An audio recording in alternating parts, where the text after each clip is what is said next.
Hello అండి అందరికీ. అన్ని రకాల మిల్లెట్స్‌ని కలిపి ఏ విధంగా మనము ఈ విధంగా దోసని క్రిస్పీగా మరియు టేస్టీగా తయారు చేయాలో తెలుసుకుందాము. పిల్లలకు కూడా మనము ఇలాంటి హెల్తీ ఫుడ్‌ని అలవాటు చేయాలి ఖచ్చితంగా.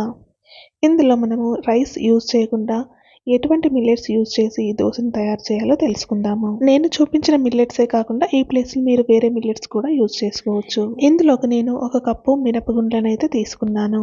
ఆ తర్వాత అదే విధంగా ఒక హాఫ్ కప్పు రాగులను కూడా తీసుకున్నాను. రాగులలో మంచి ఐరన్ కంటెంట్ ఉంటుంది. అదే విధంగా ఒక హాఫ్ కప్పు పెసర్లు కూడా తీసుకున్నాను.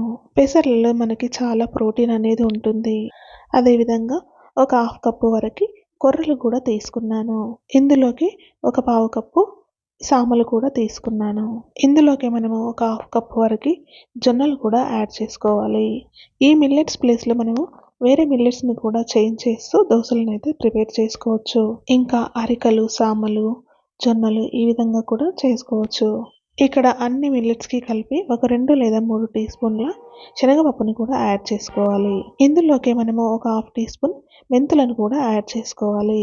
ఈ విధంగా మనము అన్ని మిల్లెట్స్‌ని యాడ్ చేసిన తర్వాత వాటర్‌తో 1 లేదా 2 సార్లు బాగా కడిగేసి వాటర్ పోసేసి పక్కన పెట్టి దీనిని 7-8 గంటల వరకు కూడా బాగా నాననివ్వాలి.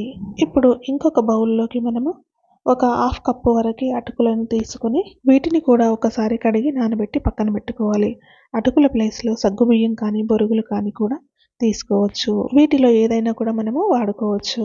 ఈ విధంగా 7-8 గంటలు ఈ మిల్లెట్స్‌ని నానబెట్టిన తర్వాత వీటిని మనము మిక్సీ జార్ తీసుకొని అందులోకి ఇవన్నీ కూడా మిక్సీ పట్టుకోవాలి. వీటితో పాటుగా అటుకులను కూడా యాడ్ చేస్తూ వీటినైతే మెత్తగా గ్రైండ్ చేసుకోవాలి.